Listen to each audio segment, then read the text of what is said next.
नमस्कार साथियों, आज की वीडियो में आपका स्वागत है। तो फ्रेंड्स, आज की वीडियो सीरीज में हम आगे कंटिन्यू कर रहे हैं इंडियन कॉन्स्टिट्यूशन को, जिसमें हम चार्टर एक्ट के बारे में डिस्कशन करेंगे। तो इसमें दो एक्ट को शामिल किया गया है, charter act 1813 and charter act 1833।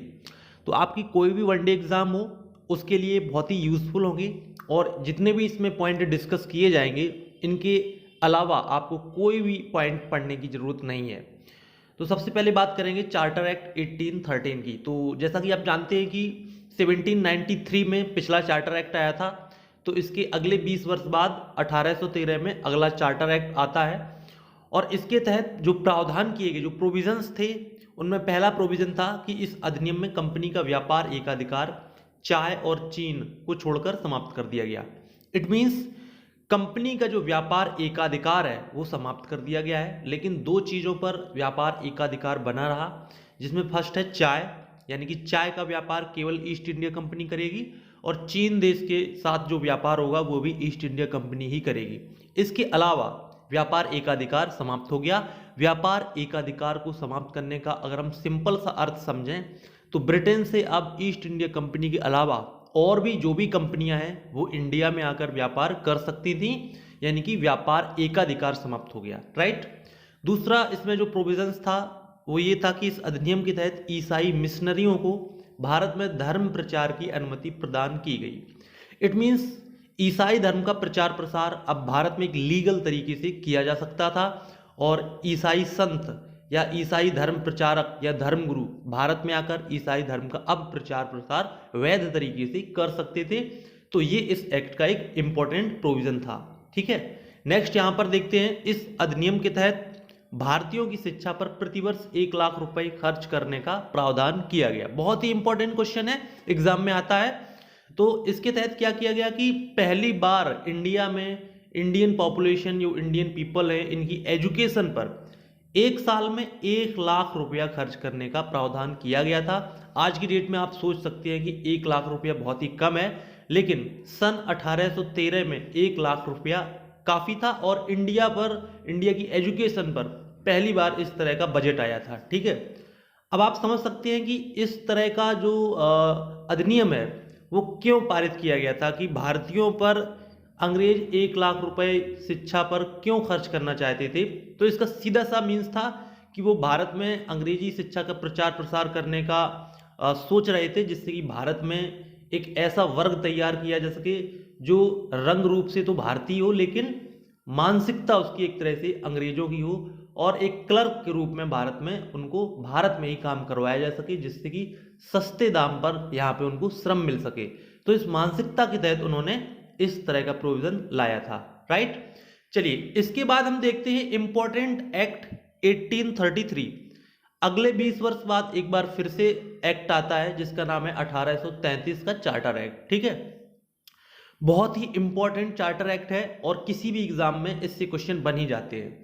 तो इसमें पहला जो प्रोविजन था कि बंगाल के गवर्नर जनरल को अब संपूर्ण भारत का गवर्नर जनरल बना दिया गया। जैसा कि आपको पता है कि रेगुलेटिंग एक्ट में बंगाल के गवर्नर को बंगाल का गवर्नर जनरल कहा गया था। राइट।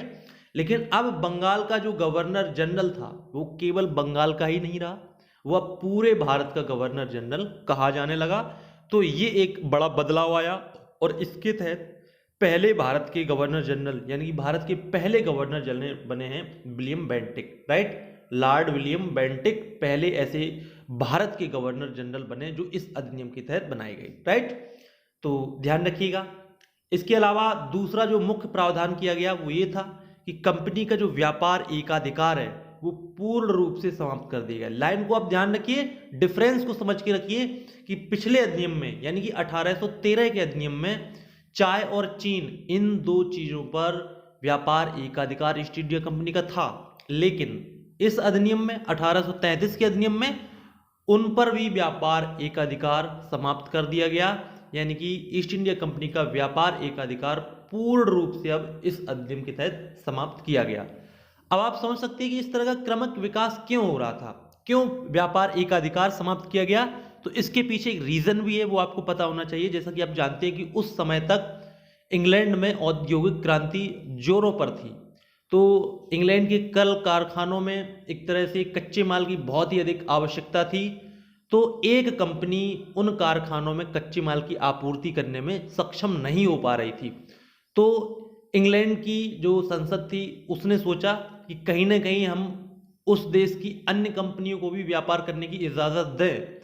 तो इस प्रकार से उन्होंने सभी कंपनियों को भारत में व्यापार करने की अनुमति दे दी और ईस्ट इंडिया कंपनी का व्यापारिक अधिकार समाप्त कर दिया, जिससे कि अधिक व्यापार होगा और अधिक व्यापार से इंग्लैंड में कच्चा माल अधिक मात्रा में पहुंचेगा, जिससे कि औद्योगिक क्रांति में सहायक जो भी कारखाने हैं उनमें कच्चे माल की आपूर्ति की जा सके। तो ये इसके पीछे एक रीजन था जो आपको पता होना चाहिए, राइट।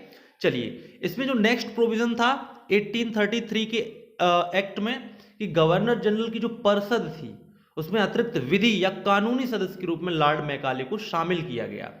देखिए, गवर्नर जनरल की परिषद में 4 सदस्य थे, लेकिन अब एक अतिरिक्त विधि यानी कि कानूनी सदस्य के रूप में लॉर्ड मैकाले को शामिल किया गया। और इसका काम क्या था कि जो कानूनी मामले थे, विधि से संबंधित जो मामले थे, उन मामलों में जो गवर्नर जनरल था उसको अपनी राय देना, सलाह देना, सजेशन देना, ठीक है। तो लॉर्ड मैकाले को शामिल किया गया। हालांकि लॉर्ड मैकाले को एक तरह से भारत में अंग्रेजी शिक्षा का अग्रदूत भी कहा जाता है। लॉर्ड मैकाले ने एक तुलना की थी कि यूरोप की एक अलमारी का जो साहित्य है वो भारत और अरब जगत के संपूर्ण साहित्य के बराबर है। उसकी दृष्टि में भारत और अरब जगत का पूरा जो साहित्य है वो बहुत ही तुच्छ है, लेकिन कहीं ना कहीं उनकी जो मानसिकता थी वो सही नहीं थी। बाद में इस तरीकों को नकार दिया गया, उनकी मानसिकता को नकारा भी है। लेकिन एग्जाम के पॉइंट ऑफ व्यू से ध्यान रखिएगा कि अतिरिक्त विधि सदस्य के रूप में लॉर्ड मैकाले को इस अधिनियम के तहत शामिल किया गया, राइट। इस अधिनियम में यानी कि 1833 के अधिनियम में कुछ और पॉइंट थे, वो भी आप देखिए। तो इसके तहत भारत में दास प्रथा को गैरकानूनी घोषित कर दिया गया और अगले 10 वर्ष में यानी कि 1843 में इसका उन्मूलन कर दिया गया। देखिए, इसका क्या मतलब है। देखिए, दास प्रथा सदियों से चली आ रही थी। भारत में प्राचीन काल, मध्यकाल में भी दासों को रखा जाता था, लेकिन आधुनिक काल में सन 1833 के इस एक्ट में, चार्टर एक्ट में, भारत में अंग्रेजों ने दास प्रथा को गैर कानूनी घोषित किया, यानी कि दास नहीं बनाए जा सकते हैं। और अगले 10 साल बाद 1843 में इसका उन्मूलन भी कर दिया गया, यानी कि पूर्ण रूप से दास प्रथा को समाप्त किया गया। तो इस तरह का प्रोविजन इस एक्ट में था। ध्यान रखिएगा, बहुत ही इंपॉर्टेंट पॉइंट है, एग्जाम में पूछा जाता है। इसके बाद देखते हैं नेक्स्ट पॉइंट। इस अधिनियम के तहत प्रावधान किया गया कि भारतीय प्रजा के साथ धर्म, जन्म स्थान, रंग, मूल वंश, इन सब के आधार पर विभेद ना किया जाए। जैसे अगर कोई भी सरकारी नौकरी के लिए कोई वैकेंसी निकलती है तो उसमें इन आधारों पर कोई भी विभेद नहीं किया जाएगा कि आवेदन करने वाला भारतीय है या फिर किसी अन्य धर्म का है या उसका रंग काला है, ऐसा कुछ नहीं होगा, विभेद नहीं किया जाएगा। तो एक तरह से कह सकते हैं कि पहली बार अंग्रेजों ने एक तरह से भारतीयों को अपने प्रशासन में स्थान देने के लिए मन बनाया और कुछ नियमों को उदार बनाया, राइट। चलिए, इसमें एक और इंपॉर्टेंट प्रोविजन था, वो ये था कि 1833 के चार्टर एक्ट ने सिविल सेवकों के चयन के लिए परीक्षा के आयोजन की भी बात कही। देखिए, यहां पर ध्यान रखिएगा, परीक्षा के आयोजन की सिर्फ बात कही थी, इसको अभी क्रियान्वित नहीं किया गया था।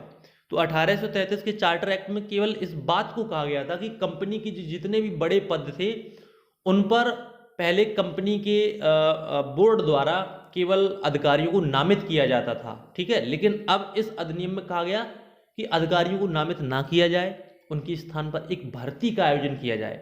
लेकिन अभी ये भर्ती आयोजित नहीं होगी, ये आयोजित होगी अगले 20 वर्ष बाद 1853 के अधिनियम में इसका प्रावधान निश्चित रूप से किया जाएगा और उस अधिनियम के बाद ये परीक्षा इंग्लैंड में आयोजित होने लगेगी।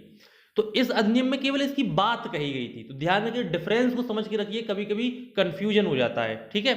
तो 1833 के चार्टर एक्ट में इस तरह की प्रोविजंस थे और 1813 के चार्टर एक्ट में भी जो आपने प्रोविजन थे वो आपने पढ़ लिए हैं। आई होप आपको दोनों अधिनियम, दोनों एक्ट अच्छी तरह से समझ में आ गए होंगे, क्योंकि एग्जाम में क्वेश्चंस आते हैं और मैंने आपको कुछ एक्सप्लेन भी किया है। जिस अधिनियम के, जिस एक्ट में कुछ एक्सप्लेन करने को होता है मैं आपसे डिस्कस कर लेता हूं और आपके किसी भी अदर पेड कोर्स से बेटर देन आपको यहाँ पे हम फैसिलिटी दे रहे हैं, हर पॉइंट को डिस्कस कर रहे हैं और किसी भी तरह से किसी भी पेड कोर्स से कम नहीं है।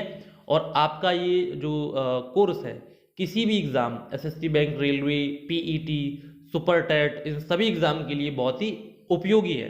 तो आप वीडियोस को देखते रहिए और आपका ये विषय कंप्लीट हो जाएगा। तो मिलते हैं नेक्स्ट वीडियो में, तब तक के लिए नमस्कार।